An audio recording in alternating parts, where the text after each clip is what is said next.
Welcome to North Stories. I've always thought about what they would say once they found out I was missing. Not just gone, but truly vanished into the depths of the world. As if the jungle itself had opened up and swallowed me whole. But now, after everything I've seen, the thought of anyone ever finding me feels more like a distant fantasy. It's strange to think back to where this all started, sitting comfortably in New York, dreaming about how I'd carve my name into history, like the Rockefellers before me. But this wasn't about oil, or power, or politics. This was about discovery. It was about me, Michael Rockefeller. I would not just be another shadow in the family legacy.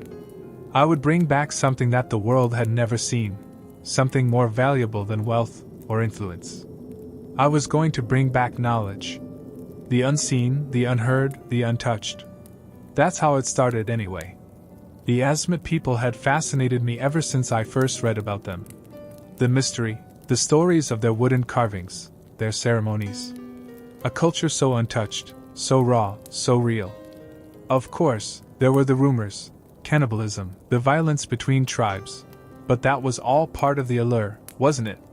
To face the unknown, to challenge the untamed wilderness, to see things no outsider had ever seen. That's what brought me here. But even as I sit here writing this, deep in the jungle, I can't help but wonder if I was wrong. If all of this was a mistake. The day I left for Papua New Guinea, my father shook my hand.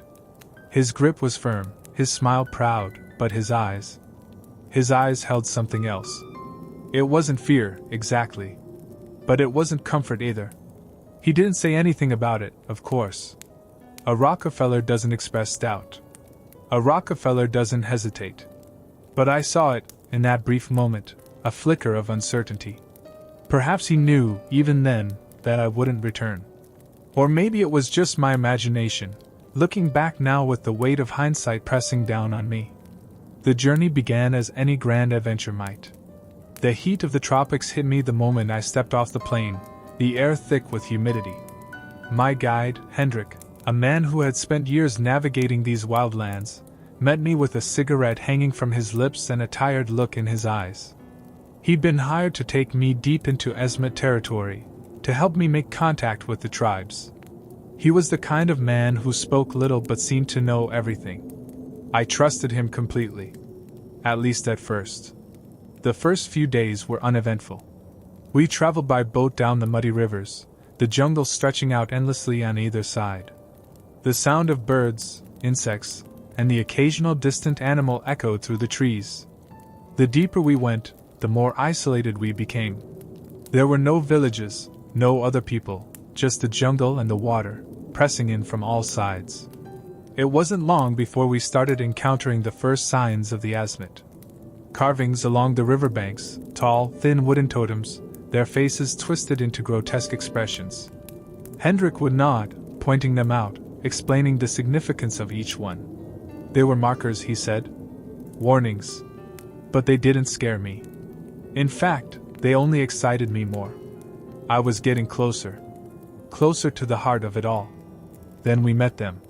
It was dusk, and the sky had turned a deep, bruised purple. The air was thick with the scent of earth and decay, and the mosquitoes were relentless. We rounded a bend in the river, and there they were, men, tall and lean, standing motionless on the banks, watching us with eyes that seemed to glow in the fading light. Their bodies were covered in scars and tattoos, their faces painted with streaks of red and white. They carried long spears and wore nothing but small, woven skirts. Hendrik stopped the boat, his hand tightening on the engine's throttle. For a long moment, no one moved. The men on the banks didn't speak, didn't gesture. They just watched us, their eyes unblinking. "This is it," Hendrik whispered, though I could hear the uncertainty in his voice. "The Asmat." I stood, my heart pounding in my chest, a mixture of excitement and fear coursing through me. This was what I had come for. I raised my hand in greeting, calling out the few words of their language I had learned, hoping to break the tension. One of the men stepped forward, his eyes locked onto mine. He said something in a low, guttural voice, but I didn't understand. Hendrik responded quickly, speaking in a rapid, nervous tone. The man tilted his head, his expression unreadable, then he turned and disappeared into the trees. The others followed, silent as shadows.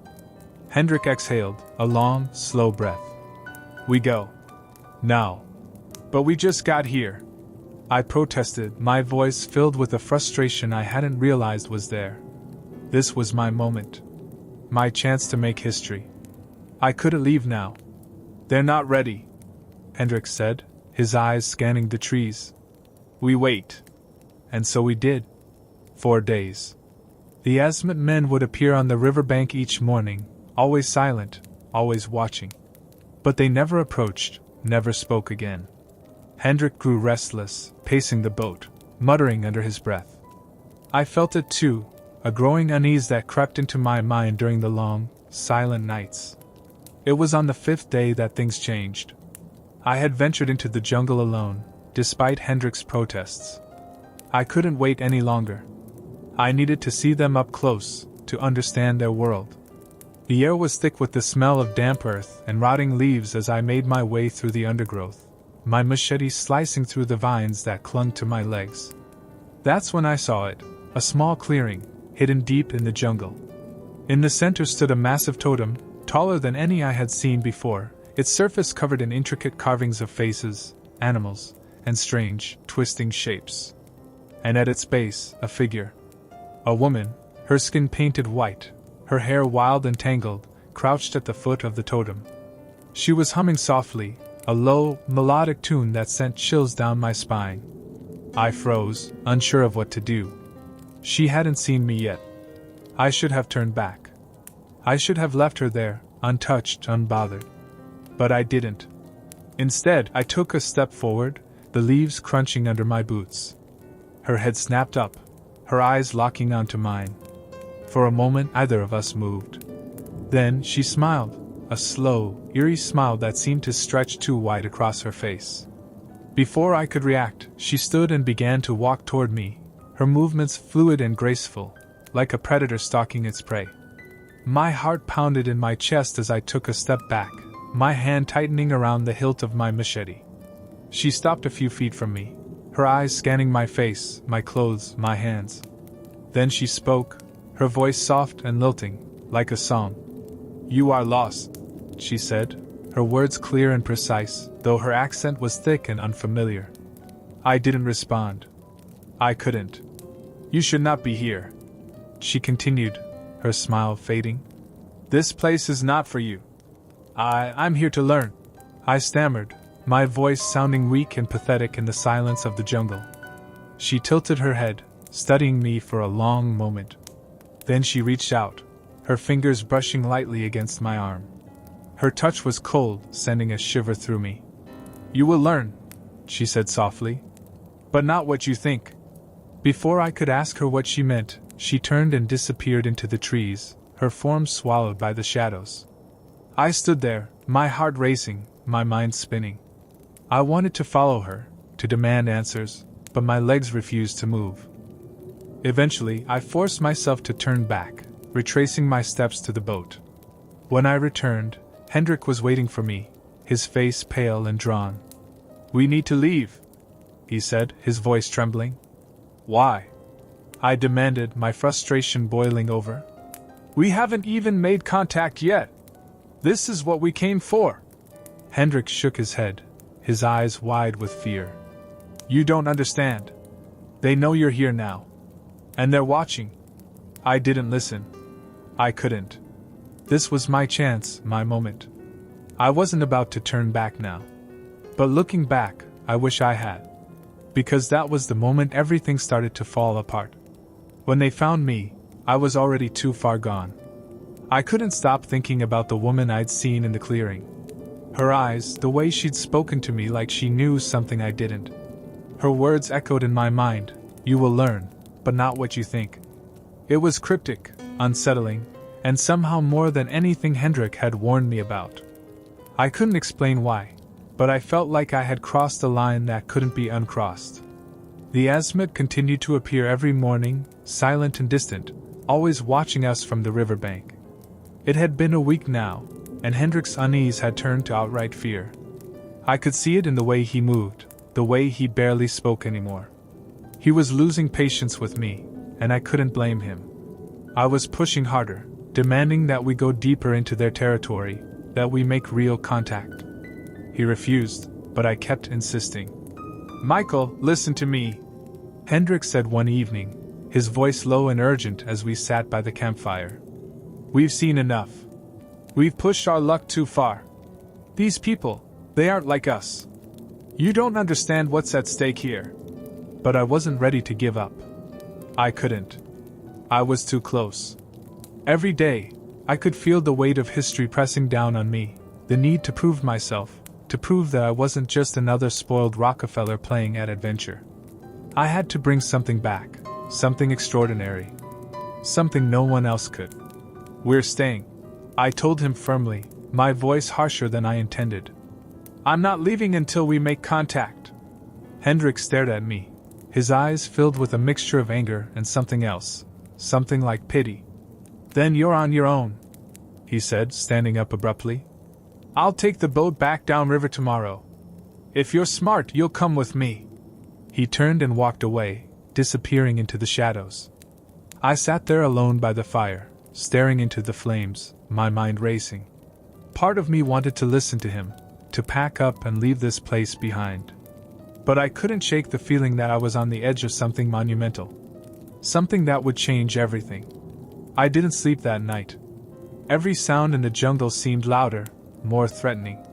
The rustle of leaves, the distant calls of animals, it all felt like it was closing in on me, pressing down from all sides. I lay in my hammock, staring up at the canopy of trees, trying to push away the growing sense of dread that had been building since my encounter with the woman in the clearing. At dawn, Hendrik was true to his word. He had packed his things and loaded the boat with supplies. He didn't look at me as he finished tying down the last of his bags. "Last chance?" he said quietly, not meeting my eyes. "I'm staying," I replied, though my voice lacked the confidence I had felt the night before. Hendrik didn't argue. He simply nodded, started the engine, and began to push the boat away from the riverbank. I stood there, watching as the boat slowly disappeared down the river, the sound of the motor fading into the distance. And then I was alone. The days after Hendrik left were difficult to describe. The first day passed in relative calm. I stayed by the riverbank, keeping to my routine, trying to focus on the tasks at hand. I convinced myself that I had made the right decision, that staying behind was the only way to truly achieve what I had come here for. But the Asmet didn't show up that morning. For the first time in days, the riverbank was empty. No watchful eyes, no silent figures standing among the trees. Just the river, flowing lazily under the hot sun, and the endless wall of jungle beyond. I tried not to think too much of it. Maybe they had moved on, or maybe they were testing me, seeing if I would break. I wasn't going to give them the satisfaction. I spent the day gathering firewood, reinforcing my camp, keeping my mind busy. But by nightfall, I couldn't ignore the growing unease that gnawed at the edges of my thoughts. The jungle felt different now. It wasn't just the sounds or the isolation. It was the feeling of being watched, even though I couldn't see anyone. The trees seemed closer, the shadows deeper. I kept glancing over my shoulder, convinced that something was moving just out of sight. And then, on the second day, they returned. I was down by the river, cleaning my equipment when I heard it. The faint sound of drums, deep and rhythmic, pulsing through the trees. At first, I thought it was my imagination, but as the sound grew louder, more distinct, I realized it was real. My heart raced as I stood up, scanning the jungle for any sign of movement. And then I saw them. A group of Asmet men emerged from the trees, their bodies painted in vibrant reds and whites, their faces covered in intricate patterns. They were carrying long spears, and their eyes were fixed on me, cold and unreadable. But this time, they weren't standing still. They were moving toward me. I froze, unsure of what to do. My instinct was to run, to get away from them as quickly as possible, but I knew that wouldn't work. There was nowhere to go. The jungle stretched out endlessly in every direction, and I was hopelessly outnumbered. So I stood my ground, forcing myself to stay calm, to keep my breathing steady. The leader of the group stepped forward, his eyes locked onto mine. He was taller than the others, his body covered in scars and tattoos, his expression stern and unforgiving. He spoke in his language, his voice low and commanding. I didn't understand the words, but I could feel the weight of them. I raised my hand slowly, trying to show that I meant no harm, that I wasn't a threat. My mind raced, trying to recall the few words of their language that I had learned. But before I could speak, the leader gestured sharply to the men behind him. Two of them moved forward, grabbing me by the arms. I struggled for a moment, instinctively pulling back, but they were strong, much stronger than I had expected. They didn't hurt me, but their grip was firm, unyielding. I tried to speak, to ask what was happening, but my words were lost in the rising sound of the drums. The leader stepped closer, his face inches from mine, and spoke again, his voice more forceful this time. I didn't understand, but I could see it in his eyes. They weren't here to negotiate. They were taking me. The trek through the jungle was brutal. They moved fast, dragging me along with them, the rough terrain tearing at my clothes and skin. The heat was oppressive, and the air was thick with the smell of damp earth and rotting vegetation. The drums continued to beat, their rhythm echoing through the trees, growing louder with every step. I didn't know where they were taking me. I didn't know what they wanted. My mind raced with possibilities. Maybe they were taking me to their village. Maybe they were going to make contact after all. But deep down, I knew that wasn't true. There was something else going on here. Something darker. After what felt like hours, we arrived at a large clearing. In the center was a massive structure, part temple, part totem, part something else entirely. It was made of wood and stone, towering above the trees, its surface covered in carvings and symbols that I couldn't begin to understand. It was unlike anything I had ever seen before, ancient, primal, terrifying. The men pushed me toward the structure, forcing me to my knees in front of it. The leader stepped forward, raising his arms to the sky, his voice rising in a strange, guttural chant. The others joined in, their voices blending together in a haunting, otherworldly harmony. I looked around, my heart pounding in my chest.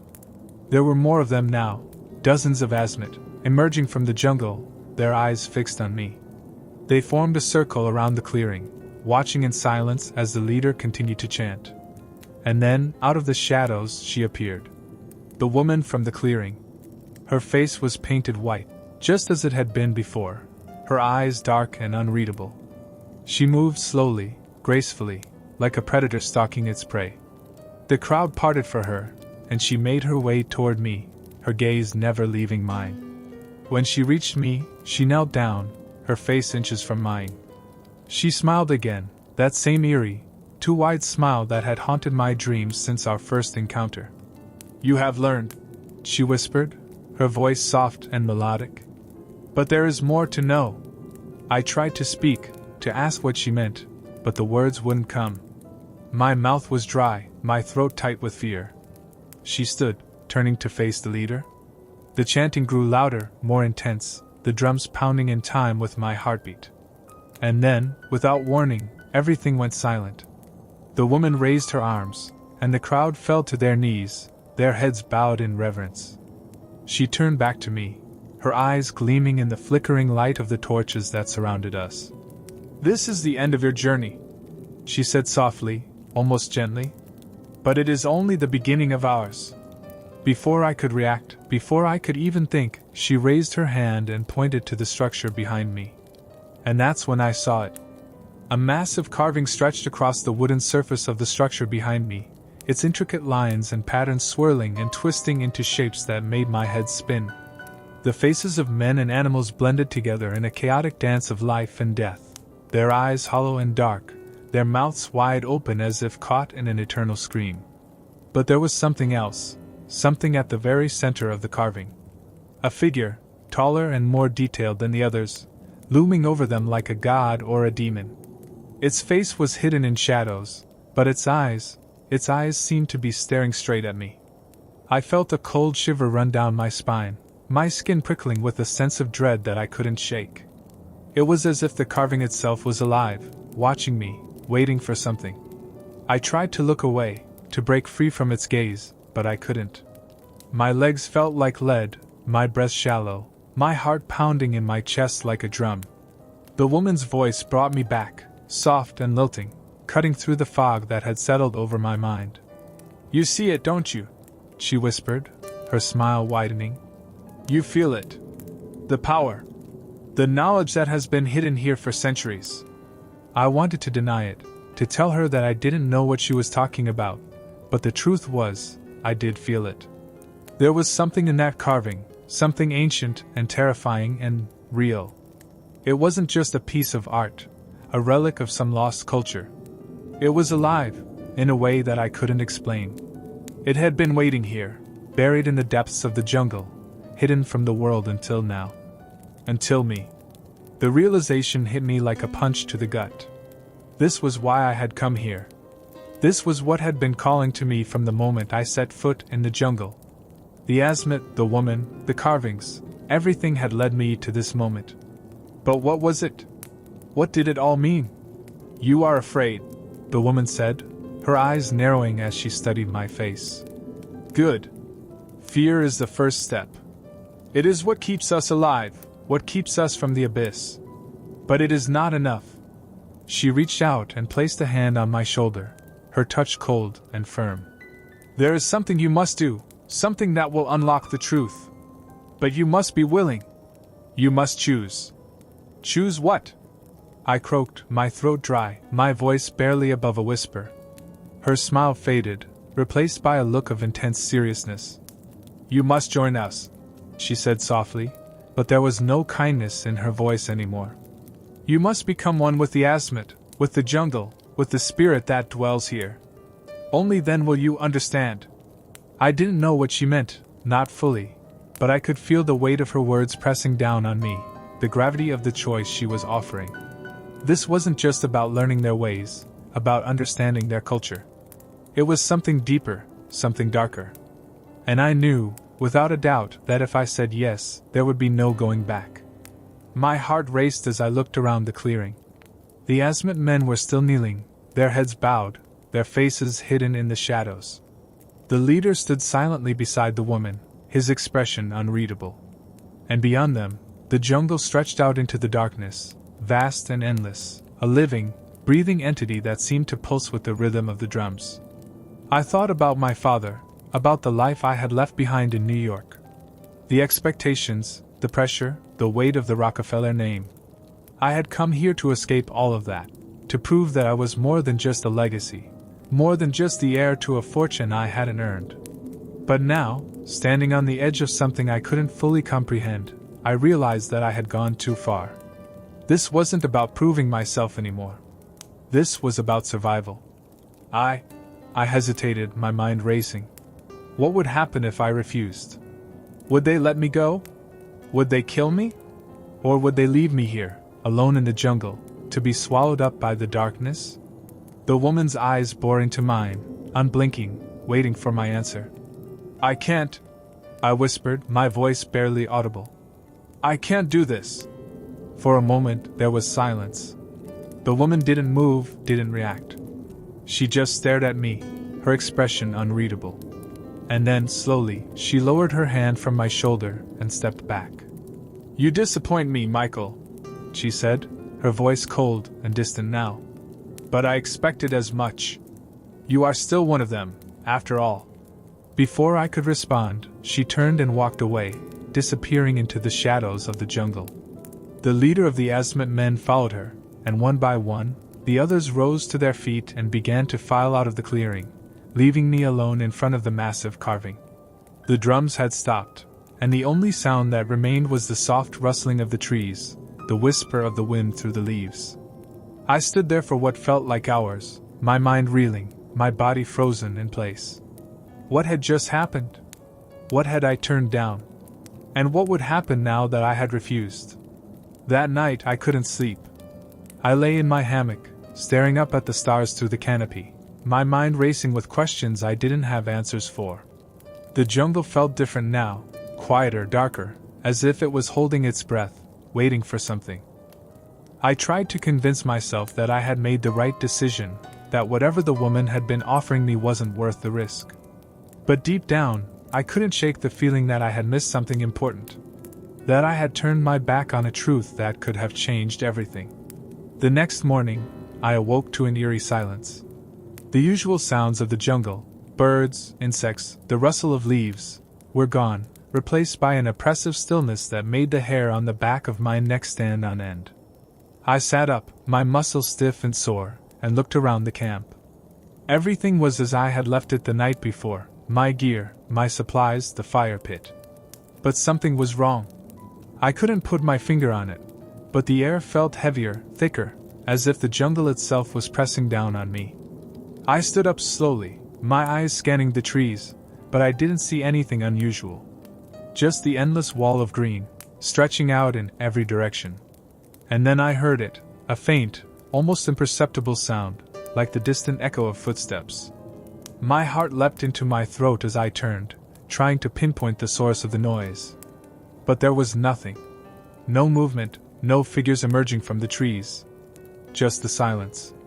I grabbed my machete and began to walk slowly at first, then faster, heading toward the river. The jungle seemed to close in around me, the trees growing taller and denser, their branches twisting together overhead, blocking out the light. The air was thick with the smell of damp earth and decay, and every step felt like a struggle, as if the ground itself was trying to pull me down. When I reached the riverbank, I stopped, my breath coming in short, ragged gasps. The water was calm, the surface smooth and undisturbed, but there was something wrong. Something off. I stepped closer, my eyes scanning the water, looking for any sign of movement. And then I saw it, a small, tattered piece of cloth, caught on a branch that jutted out from the shore. It was barely visible, just a flash of white against the dark green of the jungle, but I recognized it immediately. It was part of Hendrik's shirt. My heart pounded in my chest as I reached out and grabbed the cloth, pulling it free from the branch. It was torn, frayed at the edges, and stained with something dark, blood, or mud, or both. I stared at it for a long moment, my mind racing. Hendrik had been gone for days, but this was fresh.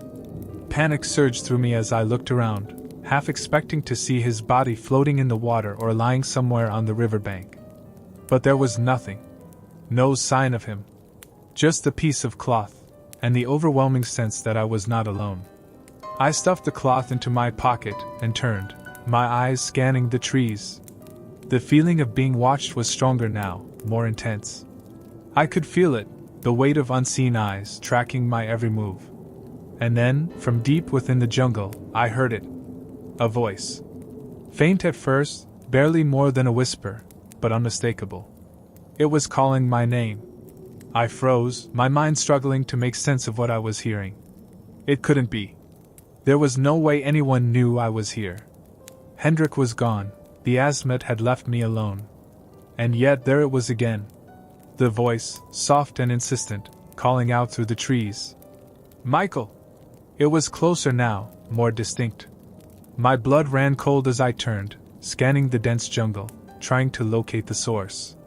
The voice was familiar, but there was something wrong about it, something unnatural. It wasn't Hendrik. It wasn't anyone I knew. And yet I found myself stepping toward it, as if pulled by some invisible force. The voice grew louder, more urgent, beckoning me as I moved deeper into the jungle, the sound twisting and curling around the trees like a snake.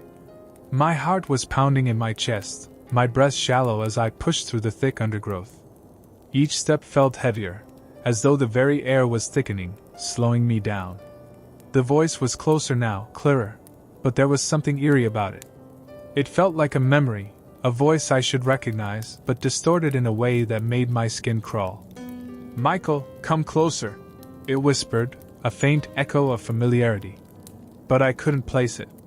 Every instinct I had told me to stop, to turn around and get as far away from that voice as possible. But I couldn't.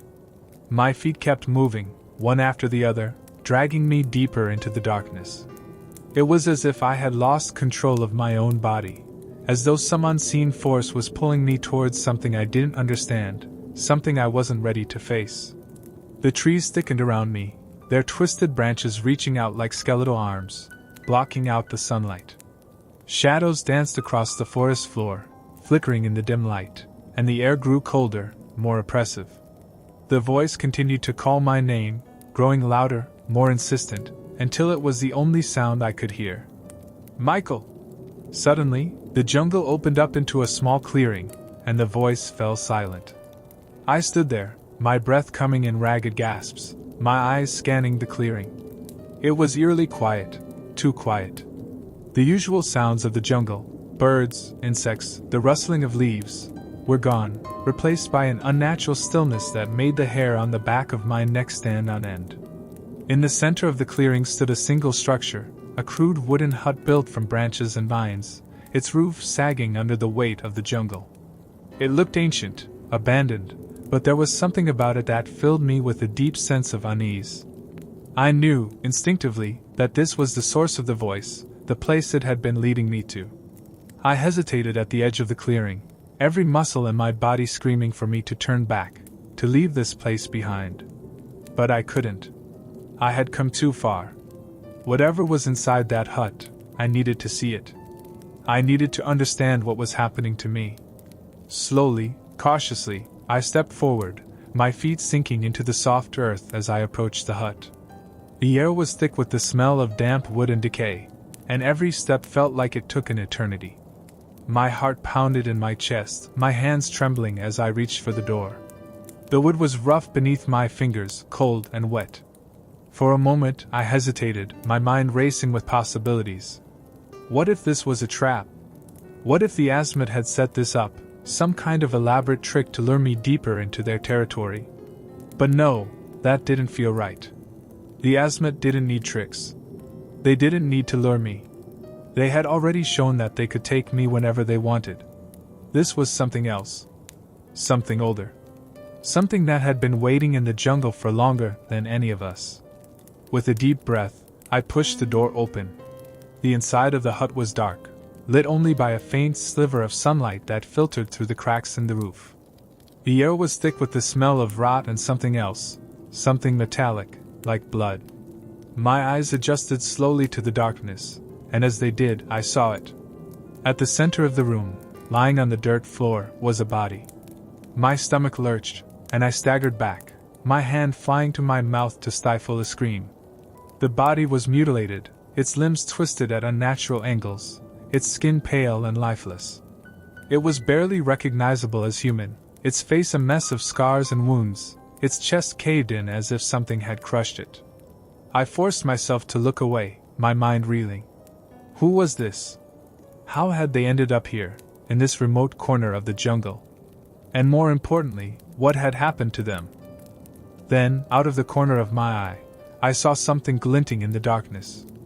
I turned slowly, my heart pounding in my ears as I stepped closer. There, lying next to the body, half buried in the dirt, was a small, leather-bound book. A diary. My hand shook as I reached down and picked it up, the leather soft and worn beneath my fingers. I could feel the weight of it, heavy with the knowledge it contained. This was it. This was what I had been searching for. The answers to all the questions that had been haunting me since I had arrived in this godforsaken place. I opened the book slowly, the pages yellowed and brittle with age. The handwriting was neat, precise, but rushed, as if the writer had been in a hurry. My eyes scanned the first few lines, and my blood ran cold. This is the diary of Michael Rockefeller. My mind went blank, my thoughts spinning in a chaotic blur. How was this possible? How could my name be in this book? Had someone else written it? Was it some kind of sick joke? I flipped through the pages, my eyes darting from line to line, my heart racing. The entries were short, disjointed, but they all told the same story, a story of fear, of desperation, of something dark and ancient lurking in the jungle, something that had been hunting him from the moment he arrived. And then, in the final entry, written in shaky, uneven letters, I saw the words that made my blood run cold. They are coming for me. I tried to escape, but it's too late. I know now what they want. I know why they took me. I am not the first, and I will not be the last. The jungle has claimed me, and soon, It will claim you too. The book slipped from my hands, falling to the ground with a soft thud. I stood there, frozen, my mind racing. This couldn't be real. It couldn't be happening. But the evidence was right in front of me. The body, the diary, the voice, it all pointed to the same conclusion. Michael Rockefeller hadn't just disappeared. He had been taken. By something far worse than the Asmit. Something that lived in the jungle, something ancient and malevolent, something that had been waiting for centuries for the right moment to strike. And now it was coming for me. I don't know how long I stood there, staring at the diary, my mind numb with shock. Time seemed to lose all meaning in that dark, oppressive hut. I was paralyzed, unable to move, unable to think. My only thought was, this can't be real. But it was real. I could feel it in my bones, the weight of the truth pressing down on me, suffocating me. Suddenly, the air around me grew colder, and I became acutely aware that I was no longer alone in the hut. I turned slowly, my body trembling with fear, and saw a shadow standing in the doorway. At first, I thought it was the figure of a man, tall and gaunt, his body obscured by the darkness. But as my eyes adjusted, I realized that it wasn't a man at all. It was a thing. Its form shifted and twisted, as though it were made of smoke or shadows, its features indistinct, its eyes glowing faintly in the darkness. It had no face, no mouth, and yet I could hear it breathing, slow, deep, labored breaths that filled the small space like a distant thunder. It moved toward me slowly, its presence filling the room with an oppressive weight. I wanted to run, to scream, but I couldn't. My body was frozen in place, my limbs stiff and unresponsive. The thing stopped a few feet in front of me, and I felt its gaze, its cold, burning gaze, piercing through me, as though it could see everything I was, everything I had ever been. And then it spoke. Not with words, but with a feeling, an overwhelming sensation of hunger, of desire. It wanted something from me, something I didn't understand, but I could feel it pulling at me, dragging me closer to the abyss. My mind screamed for me to run, to fight, to do something. But my body refused to obey. All I could do was stand there, staring into the void, as the thing moved closer, its cold presence wrapping around me like a vice. I could feel it now, the truth that had been eluding me since I arrived in this jungle. Michael Rockefeller had found this place, had seen what I was seeing now. And it had consumed him. It would consume me too unless... Suddenly, from somewhere deep within the jungle, the drums began to beat again. Slow at first, but growing louder, faster, more frantic. The thing in front of me paused, its glowing eyes narrowing as the sound of the drums filled the air. And then, in an instant, it was gone. I collapsed to the ground, gasping for breath, my body trembling uncontrollably. The weight of its presence was gone, but the fear remained, gnawing at the edges of my mind. The drums continued to beat, louder and louder, as if the entire jungle was vibrating with their rhythm. And over the sound of the drums, I heard the voice again. Michael! It was closer now, clearer. And this time, I recognized it. It was my own voice. I stumbled out of the hut, my mind reeling from what I had just experienced. The drums pounded in my ears, their relentless rhythm reverberating through the ground beneath my feet. The jungle around me felt more alive, more hostile than ever before, as if the very trees were closing in, their branches curling like claws toward the clearing. I tried to steady my breathing, tried to focus, but the voice, my voice, still echoed in my head, whispering my name over and over, drawing me deeper into the madness. The clearing spun around me, the jungle twisting in on itself, the shadows growing longer and darker, swallowing up the remnants of light. I couldn't shake the feeling that I was being watched, no, hunted. Something was coming for me, and I had no idea how to stop it. The diary. The thing in the hut. The voice. It all pointed to one terrifying conclusion: the jungle was alive. Not in the way I had known it to be, the usual rhythms of nature, the creatures hiding in the underbrush, the sounds of life moving all around me. No. This was something far older. Something sentient. Something waiting. My legs felt weak, my vision blurred as I stumbled back toward the river, desperate to put distance between myself and that cursed hut. My hand clutched the piece of cloth from Hendrik's shirt in my pocket, my only remaining connection to him, to anything outside this nightmare. But even that seemed fragile now, a thread barely holding me to reality. The river. If I could reach the river, I could find my bearings. I could. The ground beneath my feet gave way, and I fell hard, tumbling down a steep embankment into a dense thicket of ferns and vines. The air was knocked from my lungs as I landed, my body scraping against rocks and roots.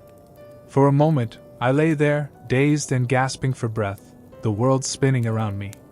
When I managed to pull myself to my feet, I realized with a sinking dread that I had no idea where I was. The river was gone. The path was gone.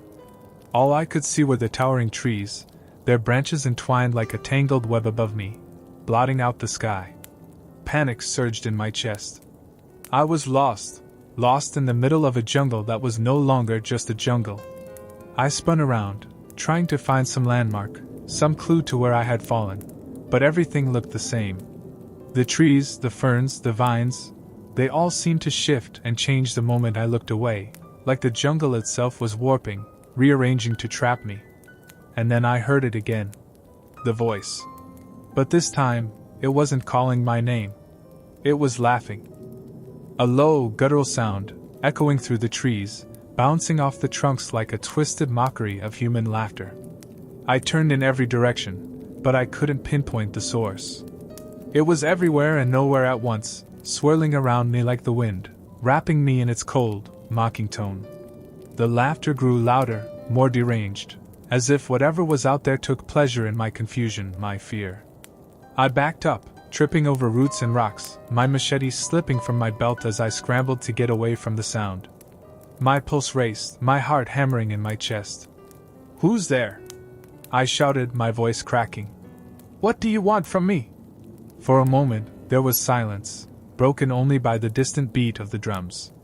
And then, from the shadows, a figure emerged. At first, I thought it was a man, tall, gaunt, his body wrapped in layers of tattered cloth. But as he stepped into the dim light filtering through the trees, I saw the truth. It wasn't a man. Not anymore. Its skin was cracked and leathery, stretched taut over a skeletal frame, its eyes sunken deep into its skull. Long, matted hair hung in filthy strands around its face, and its mouth was twisted into a permanent sneer, its teeth yellowed and sharp. But it wasn't the sight of the figure that made my blood turn to ice. It was the markings carved into its flesh. The same markings from the carving in the village. The same symbols that had haunted me since I'd first seen them. And then, with a slow, deliberate movement, the figure raised its hand, pointing at me with a bony finger. "Michael!" It rasped, its voice a hollow echo of my own. "You can't run from this. You belong to the jungle now." I stumbled back, my foot catching on a vine, sending me crashing to the ground.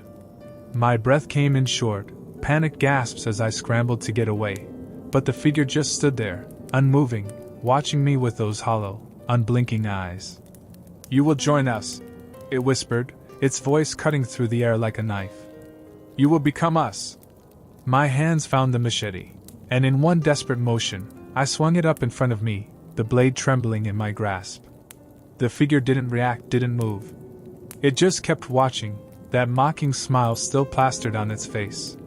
But then, as the drums in the distance reached a fevered pitch, something changed. The figure stepped back, its gaze shifting to the jungle behind me, as if it were suddenly afraid.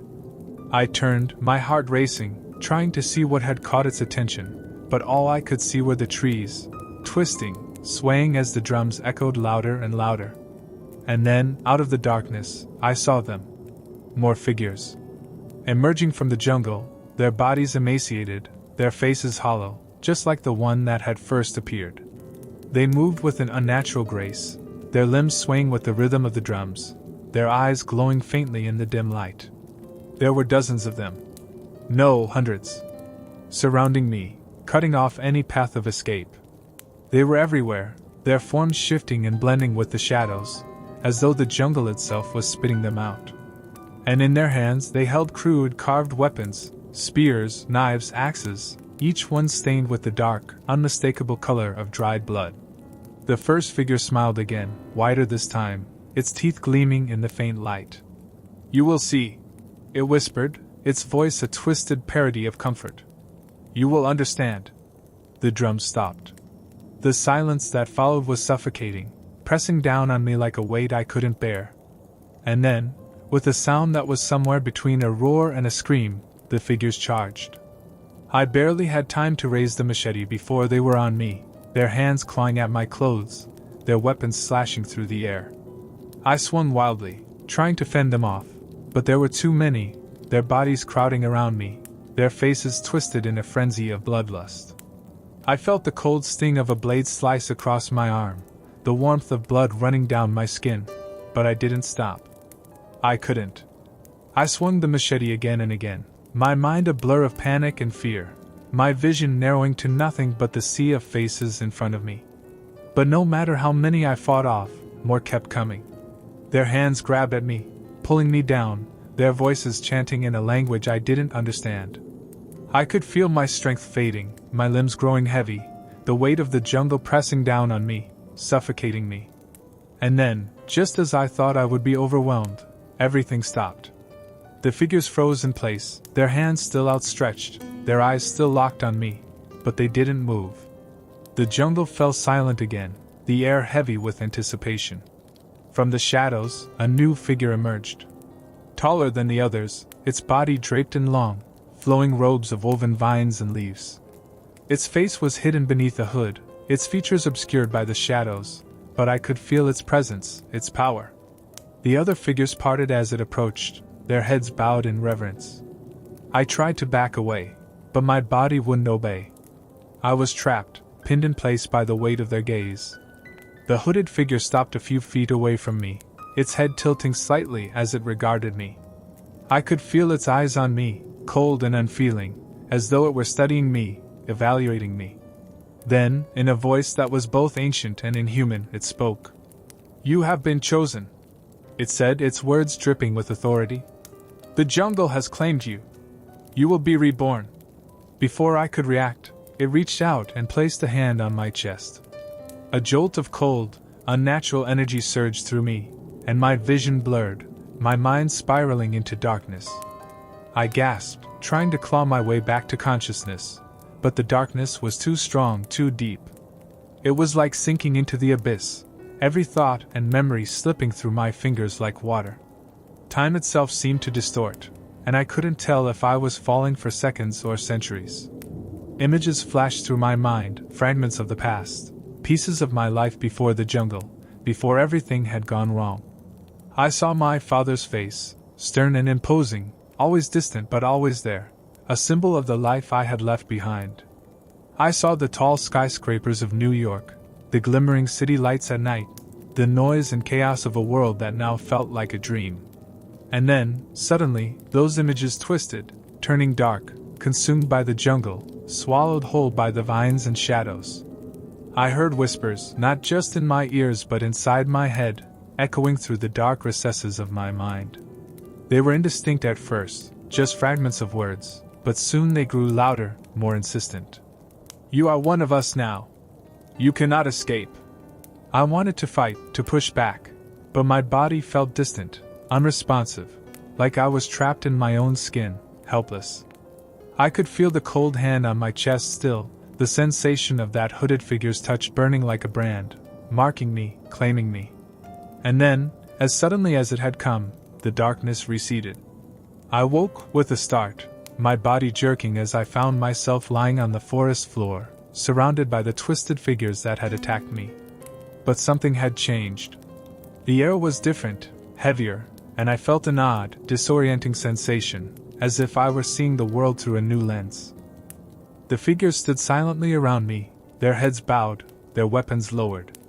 The hooded figure, the one who had touched me, stood over me, its face still obscured in shadow. The jungle, once so hostile, now felt strangely familiar. As if the very trees, the vines, the earth beneath me were alive, pulsating with some hidden energy I could now sense. It was like the jungle was breathing with me, in rhythm with my own heartbeat. "You feel it, don't you?" the hooded figure asked, its voice low and melodic, like the wind rustling through leaves. I swallowed hard, my throat dry, trying to find my voice. What have you done to me? The figure crouched down, leaning in closer. I could see the faint outline of a face beneath the hood, but it was distorted, shifting like smoke, making it impossible to focus on. The jungle has accepted you, it said, almost softly. You are part of it now. No longer an outsider. I shook my head, panic rising in my chest. No, that's not possible. I'm still me. The figure laughed, a low, chilling sound that made the hairs on the back of my neck stand up. Are you sure of that, Michael? My name on its lips felt like a curse. I scrambled to my feet, my body aching, and stepped back, my eyes darting from the figure to the others standing in a circle around me. They were watching, waiting, as if expecting me to do something. But I didn't know what. Everything was wrong, twisted. The jungle, the people, it was all wrong. I need to leave. I muttered, more to myself than to them. I need to get out of here. The hooded figure straightened, towering over me once more. There is no leaving, Michael. Not for you. You've been chosen. The jungle will never let you go. No. My heart was pounding, my chest tight with fear. I don't belong here.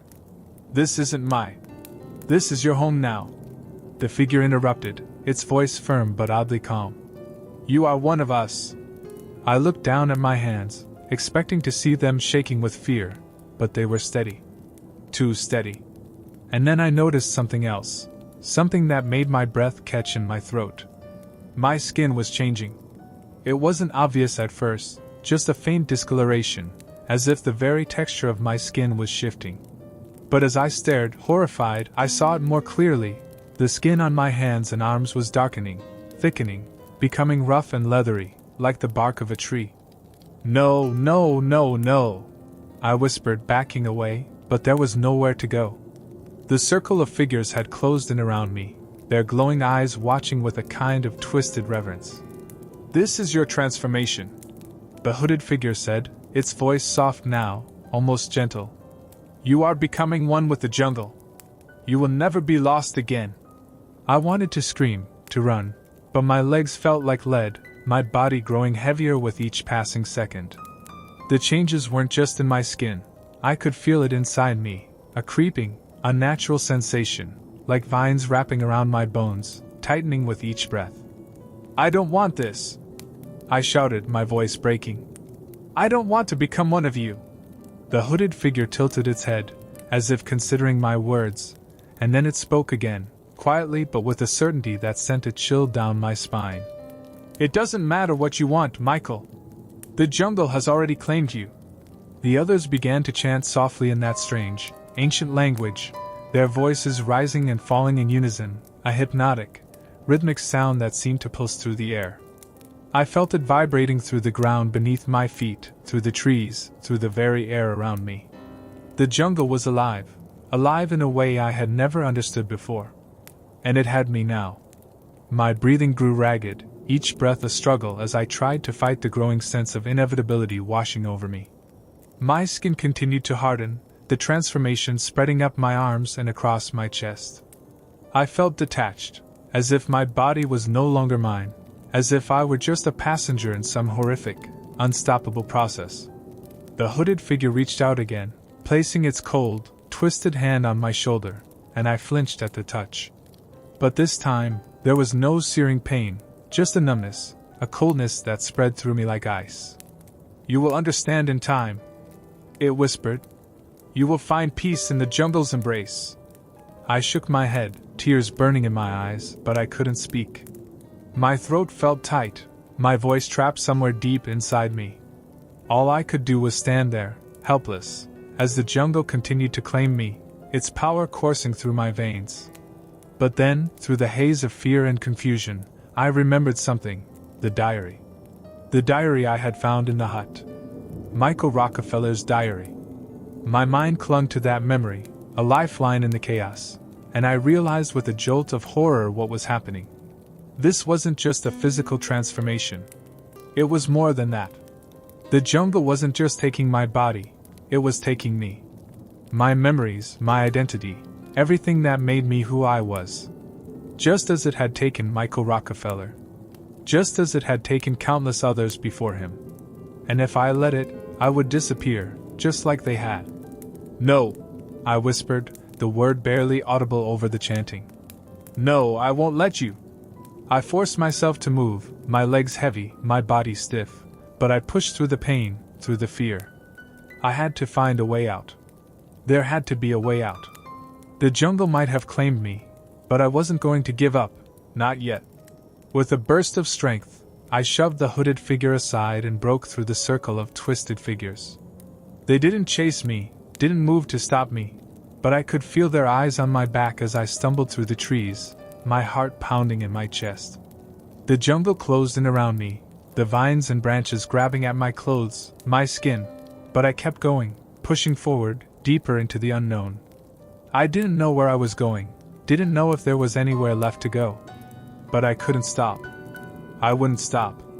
The drums had started again, faint but growing louder with each step I took, as if the jungle itself was pursuing me, urging me to come back. But I wouldn't listen. I couldn't listen. The transformation wasn't complete yet. I could still fight it. I could still hold on to who I was. I wasn't going to disappear. Not like Michael Rockefeller. Not like the others. But deep down, in the darkest corners of my mind, I knew the truth. The jungle didn't let anyone go. Not really. And it was only a matter of time before it came for me again. I stumbled through the jungle, my breaths coming in ragged gasps as my legs carried me deeper into the dense undergrowth. Every branch, every vine seemed to grab at me, trying to pull me back into the shadows from which I had just escaped. My body felt heavier with each step, the weight of whatever curse or transformation had begun to take hold of me. My skin still tingled, the rough texture spreading up my arms like the bark of a tree. The drums pounded in the distance, a persistent rhythm that seemed to echo inside my skull. I couldn't tell if they were real or if they had become a part of my mind now, a permanent fixture in this waking nightmare. The jungle felt alive around me, as though it was watching, waiting for me to give in, to accept my fate. But I wasn't ready to give up. Not yet. I had to find a way out, some path that would lead me away from this madness. But as I ran, the landscape became more confusing, more tangled. The trees loomed larger, their twisted roots and gnarled branches forming a labyrinth that seemed to shift and change with every step I took. My sense of direction was gone. North, south, east, west, it all felt the same. Just endless jungle, closing in tighter and tighter around me. And then, through the fog of my panic, I saw something ahead, something that didn't quite fit with the natural chaos of the jungle. A faint shape, a structure half hidden beneath the thick canopy of trees. My heart leaped, a flicker of hope rising in my chest. It wasn't much, but it was something. Maybe there would be answers there. Maybe there would be someone, or something, that could help me understand what was happening to me. I pushed forward, ignoring the stabbing pain in my legs, the dizziness that threatened to pull me under. As I drew closer, the shape became clearer. It was a dilapidated structure, crumbling with age and overgrown with vines and moss. An old hut not unlike the one where I had found Michael Rockefeller's diary. My heart pounded as I approached, a mixture of fear and desperate hope churning in my gut. This had to mean something. Maybe this was where Michael had come. Maybe this was where he had tried to escape, just like I was now. But then, as I stood at the threshold of the hut, that hope began to wither. The air around the place felt heavy, oppressive, as if the very ground beneath my feet had soaked up years of suffering and madness. I hesitated, my hand hovering over the doorframe. Something deep inside me screamed to turn back, to run, but I had nowhere else to go. And maybe, just maybe, there would be something here that could save me. With trembling hands, I pushed open the door. The interior was dark, lit only by the weak, dappled light filtering in through the cracks in the roof. The air was thick with the scent of decay, rotting wood, damp earth, and something else, something metallic. Blood. My stomach twisted as I stepped inside, each creak of the floorboards beneath my feet sending shivers up my spine. There was no one here. At least, no one living. But scattered across the floor were bones. Dozens of them, some still wrapped in the remnants of tattered clothing, others picked clean. Human remains. My mind recoiled at the sight, but I forced myself to keep moving, to push through the horror. I had to know. I had to understand what had happened here. In the corner of the room, half buried beneath debris, I saw it, another journal. My heart skipped a beat as I rushed over, my hands shaking as I dug it out from the wreckage. It was old, the leather cover cracked and brittle, the pages yellowed with age. But it was unmistakably a journal, just like the one I had found in the other hut. My hands trembled as I opened it, flipping through the pages. The handwriting was familiar, Michael Rockefeller's. This was his journal, another piece of the puzzle, another clue to the mystery of what had happened to him. But as I read, my hope quickly turned to dread. The entries were disjointed, rambling. Michael had clearly been losing his grip on reality, his words filled with paranoia and desperation. He wrote of being watched, of the jungle closing in on him, of strange rituals and visions that haunted his dreams. He spoke of the tribe, the Asmat, and their ancient beliefs, their connection to the jungle, to something far older and darker than I had ever imagined. But then the entries became darker still. "They are not human," one entry read. "Not anymore. The jungle has taken them, twisted them. I can feel it happening to me too. My skin, it's changing. I'm becoming one of them." I swallowed hard, my hands gripping the fragile pages as I read on. "They've told me there's no escape. That the jungle claims who it chooses, and no one can fight it. I can feel it inside me now, spreading. I thought I could run, but the jungle is everywhere. It's alive. It wants us." I closed the journal, my mind reeling. Michael had known. He had understood what was happening to him, what was happening to me. The jungle wasn't just a place. It was a force, a living entity that consumed those it chose, twisting them into something else, something monstrous. I stood there for what felt like hours, clutching the journal in my hands, the weight of its words pressing down on me like a suffocating fog. The bones scattered around the hut felt more oppressive now, as if they were watching me, waiting for me to join them. And that's when I heard it, a soft rustling behind me, like the sound of something moving through the undergrowth. I froze, my heart pounding in my chest. The sound grew louder, closer, and I slowly turned, my breath catching in my throat. At the edge of the hut, standing in the doorway, was one of the figures. But this one was different. It wasn't twisted like the others I had seen. It was tall, its body lean and wiry, its face covered in a mask of intricate carvings, its eyes hidden behind dark, hollow sockets. It was watching me, silent and unmoving, its presence filling the room with an overwhelming sense of dread. For a long moment, neither of us moved. My mind raced, trying to make sense of what I was seeing, but all I could feel was the cold grip of fear tightening around my throat. And then, slowly, the figure raised its hand. In its grasp was another journal. But this one was different. Newer. The leather cover was still intact, the pages unmarked by time. I stared at it, my mind spinning, trying to understand. The figure stepped forward, holding the journal out to me. I wanted to run, to scream, but my body wouldn't move. I was rooted to the spot, trapped by the weight of the moment. And then the figure spoke, its voice low and hollow, like the wind rustling through the trees.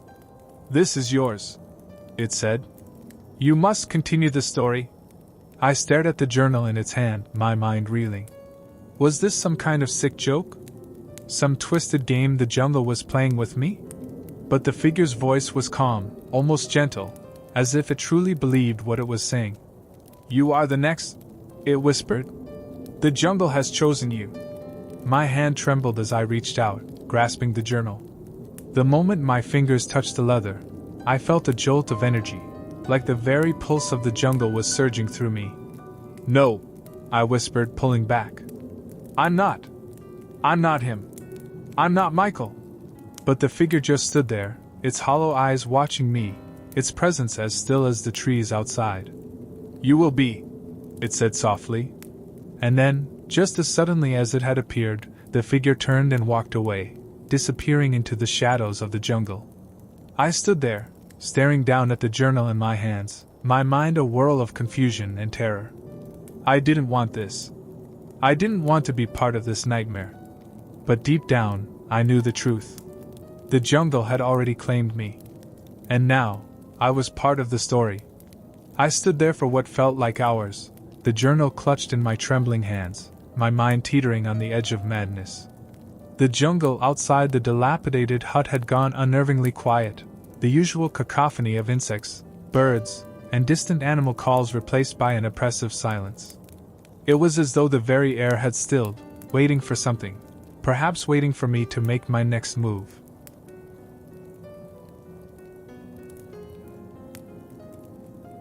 I stared down at the journal, its smooth leather cover cool against my skin.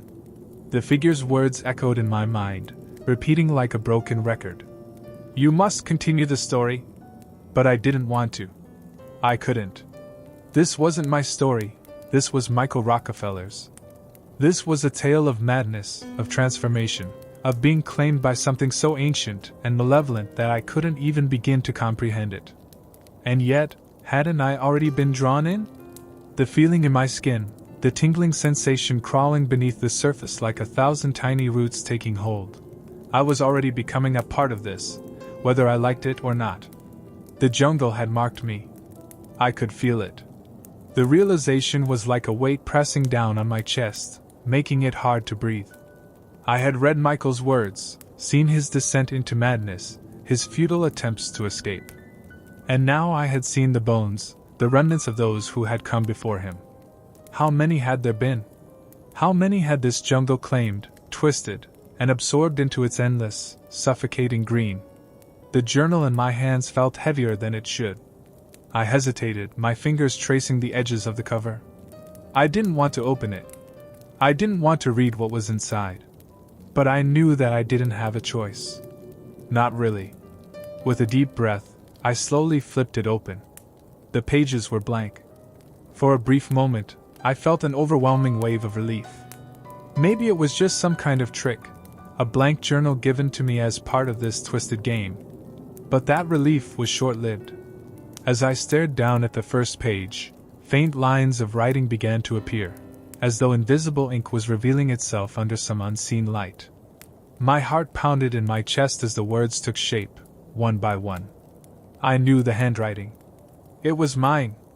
I don't know how this is possible, but here I am, writing words I don't remember writing. It's as if my thoughts are no longer my own, as if something inside me is pulling these words from the depths of my mind and placing them here on this page. I don't want to continue, but I can't seem to stop. The jungle has taken hold of me, just as it took hold of Michael, and I fear that there is no escape. I blinked in shock, my hands shaking as I stared at the words. I hadn't written them, I hadn't even touched a pen. And yet there they were, as though the journal itself was pulling the thoughts straight from my mind and imprinting them on the page. Panic surged through me. I slammed the journal shut and backed away from it, nearly stumbling over a loose floorboard. My pulse thundered in my ears, and for a moment, I considered fleeing the hut, abandoning the journal, and running as far and as fast as I could. But then I stopped. Where would I go? The jungle was everywhere, endless and impenetrable. And the more I tried to run, the more it seemed to tighten its grip on me. The transformation had already begun. I could feel it in the changes to my skin, the unnatural sense of connection I had with the trees, the earth, the very air around me. Running wouldn't save me. Nothing would. Forcing myself to breathe, I sat down on the floor, leaning back against the rough wooden wall of the hut. I held the journal in my lap, staring at it as though it might suddenly burst into flames. But it remained still, silent, its blank pages waiting for more of my thoughts to fill them. I didn't want to open it again, but a part of me knew that I had to. The jungle wasn't just a place, it was alive. And whatever was happening to me, whatever had happened to Michael and the others before him, was tied to this journal. It was the key to understanding the curse that had befallen us all. I had to know the truth, no matter how terrifying it might be. With trembling fingers, I opened the journal once more. The words appeared immediately, as though the book had been waiting for me to look again. This time, the handwriting wasn't mine. It was different, rougher, more hurried. I've been running for days. Or maybe it's only been hours. I can't tell anymore. Time doesn't seem to work the same way here. The jungle twists everything. I don't know where I am, or if I'm even still alive. The others are gone. Some taken by the asthma, others just disappeared. The jungle swallows them whole. The entry was dated December 1961. Michael. I turned the page, my pulse racing. I found a hut today. It's old, abandoned. But there's something about it that feels familiar, like I've been here before. Maybe in a dream. I don't know. My mind is playing tricks on me.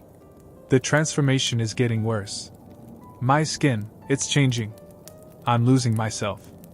I don't know how much longer I can hold on. The handwriting grew more frantic, the letters slanting wildly across the page. The jungle doesn't let you leave. It doesn't let you die. It takes you, piece by piece, until there's nothing left. I thought I could escape, but I was wrong. There's no escape. I've seen them. The ones who came before me. They're still here. They're part of the jungle now, their bodies twisted, their minds gone. They watch me from the trees. They're waiting for me to join them. I could barely breathe as I read the words. Michael had known, just as I had begun to understand. The jungle wasn't just a place of danger. It was a living force, ancient and malevolent, and it consumed those who ventured too deep into its heart. It didn't just kill them, it took them, absorbed them, made them part of itself. I turned another page, but this time there was no writing. Just a crude drawing, hastily sketched in the margins. My heart lurched in my chest as I realized what I was looking at. It was a figure, human in shape, but not fully human. The body was twisted, the limbs elongated, the skin rough and bark-like. Vines and branches snaked around its arms and legs, as though it were a part of the forest itself. The face was featureless, a hollow void where eyes, nose, and mouth should have been. It wasn't a drawing of someone else. It was a drawing of Michael. Or at least, what Michael had become. My stomach twisted in revulsion, but I couldn't look away. This was the fate that awaited me, wasn't it? The jungle would take me, just as it had taken him. It would strip me of everything, my identity, my memories, my very humanity, until I was nothing more than a hollow shell, part of the living, breathing entity that was this cursed place. I slammed the journal shut, my breath coming in ragged gasps. I couldn't do this. I couldn't sit here and wait for the jungle to claim me. But what could I do? Where could I go? The jungle had already started its work on me, and there was no turning back now. I stood up, my legs shaking, and stumbled toward the doorway of the hut. Outside, the jungle loomed, its dark green depths stretching out endlessly before me. The silence was unnerving, oppressive, but I knew that the jungle was watching, waiting. I couldn't stay here. I couldn't just let it happen. But as I stepped out into the clearing, a realization hit me like a punch to the gut. The figure, the one that had handed me the journal, the one that had told me I must continue the story. It hadn't just been watching me.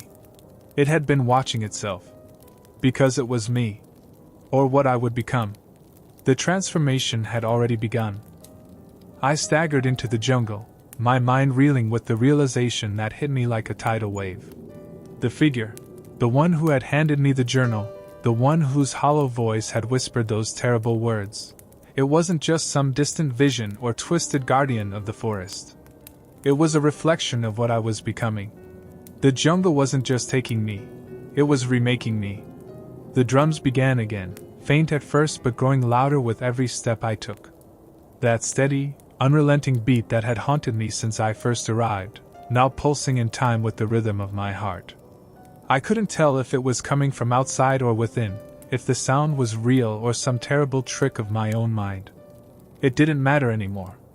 All that mattered was the steady encroachment of the jungle inside me, twisting me into something else.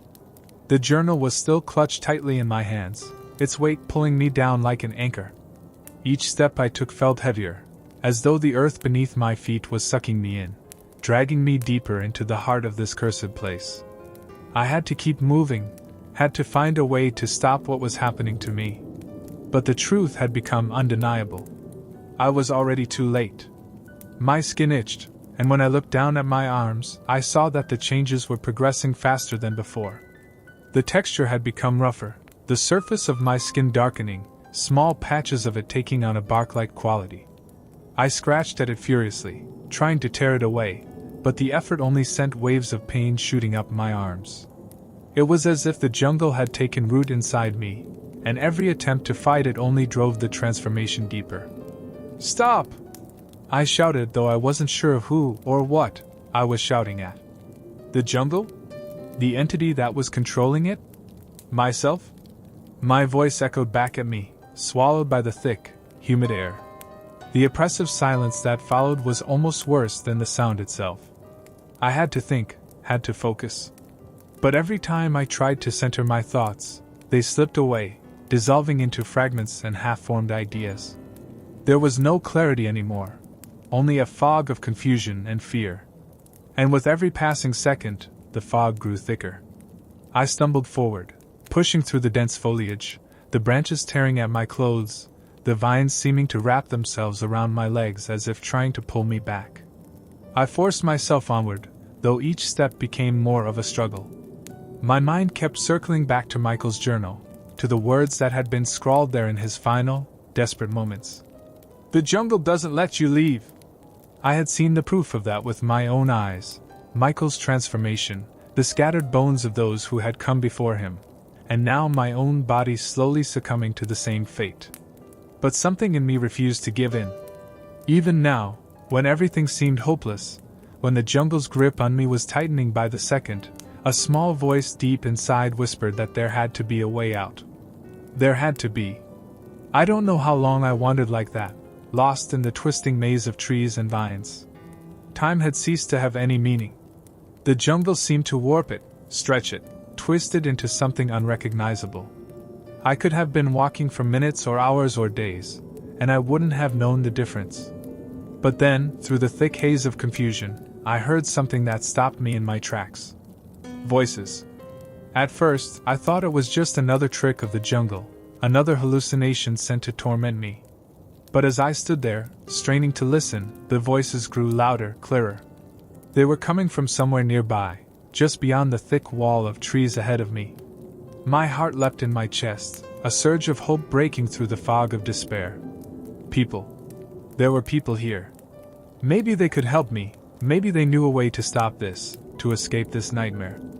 I pushed through the trees, the branches scraping against my already raw skin, and stumbled into a small clearing. My breath caught in my throat at the sight before me. It was the tribe. The Asmit.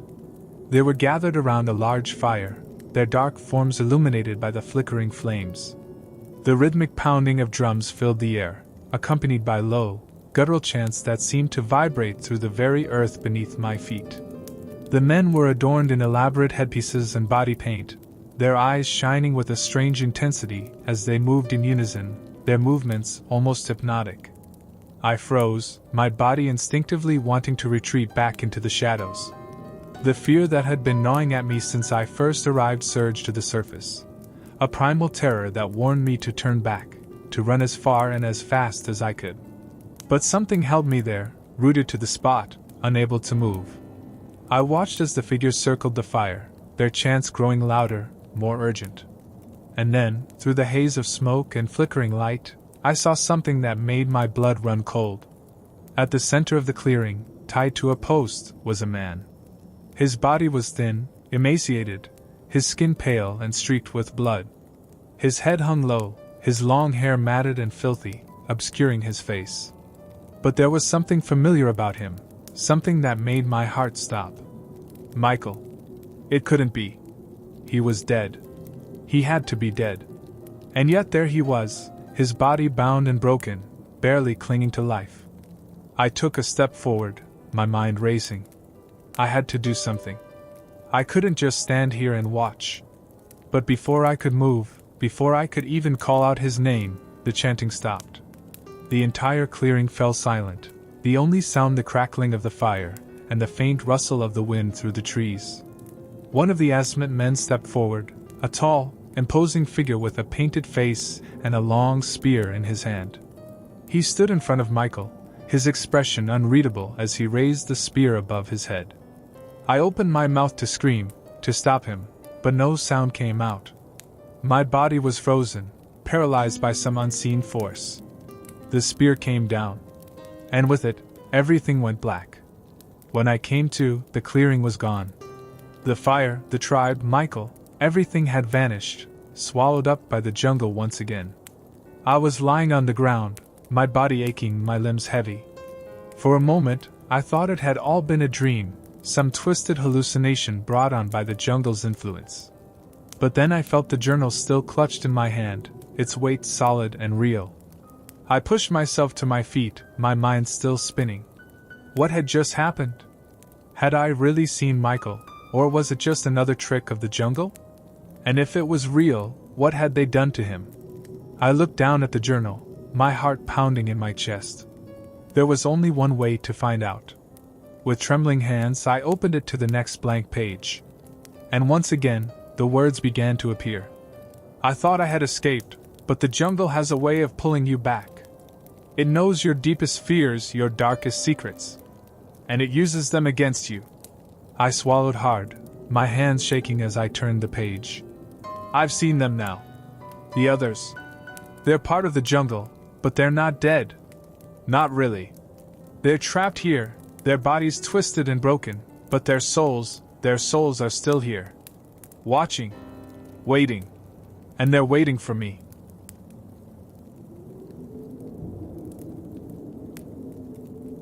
I stared at the page, the weight of the words sinking in. The jungle didn't just kill you, it kept you.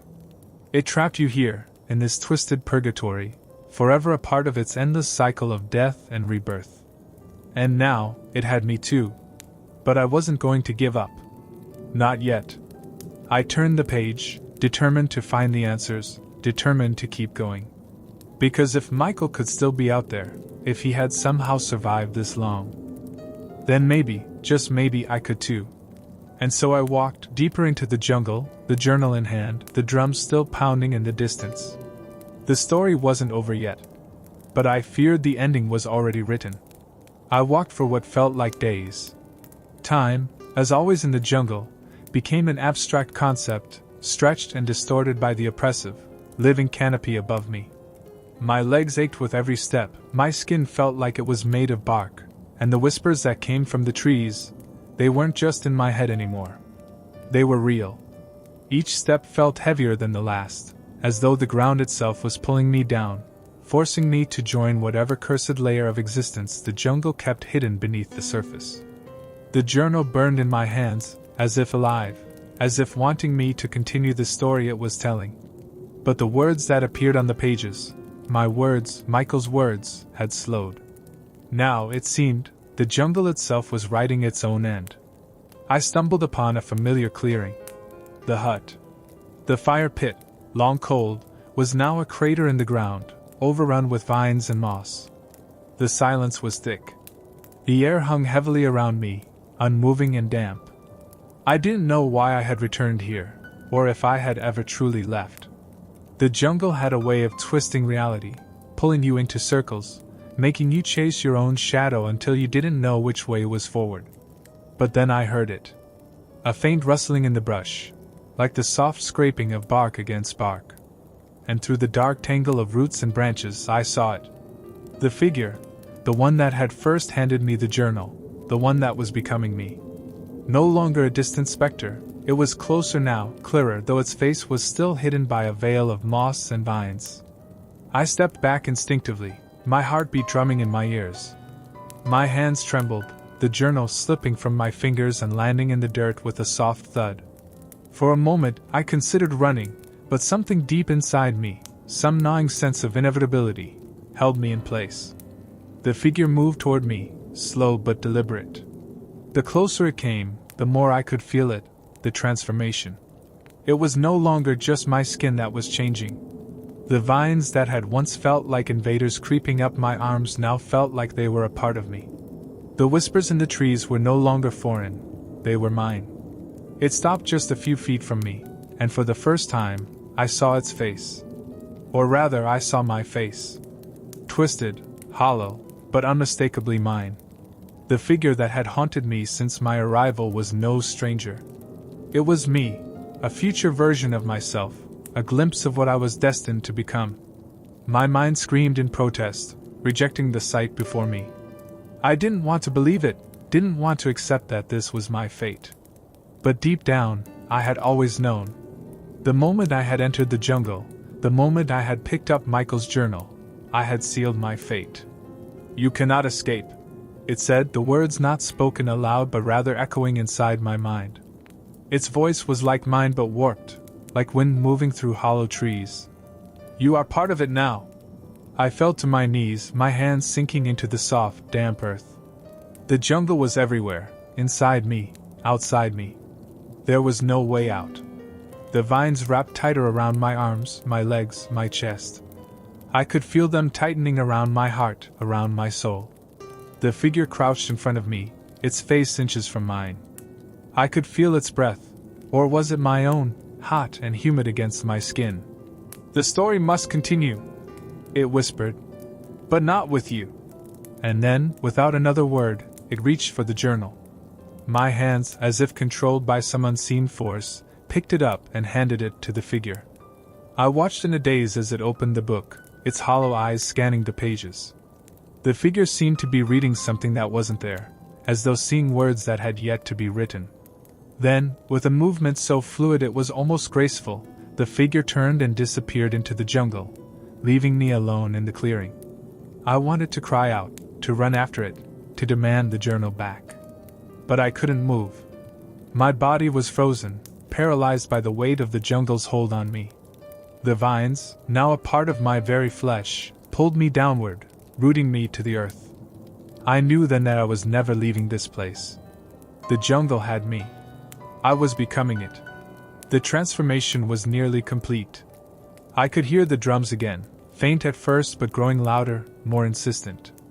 The jungle had begun to sing its song, a song older than time, a song of life and death and rebirth. And I was now a part of that song. As the last remnants of my human self faded away, I thought of Michael. I thought of the others who had come before me, who had been claimed by this place. And I wondered if they had also seen what I had seen, that in the end, there was no escape. There never had been. I found the journal deep in the jungle, half buried beneath a thick tangle of roots. It was old, weathered, its leather cover cracked and worn, but the pages inside were intact, the handwriting still legible. I'm not sure how long it had been lying there, or how many years had passed since its last owner had written in it. The entries inside were disturbing, a disjointed narrative of fear, confusion, and transformation. They told the story of Michael Rockefeller, or at least, a man who claimed to be Michael Rockefeller. His final days were a descent into madness, a desperate struggle against something far beyond his comprehension. But as I read further, I realized this wasn't just Michael's story. There were other voices too, other people who had encountered the same dark force in the jungle, who had been consumed by it. Each entry told the same story. The jungle had claimed them all, twisting them, turning them into something other. The last few pages, though, were the most unsettling. The handwriting changed, becoming erratic, barely legible.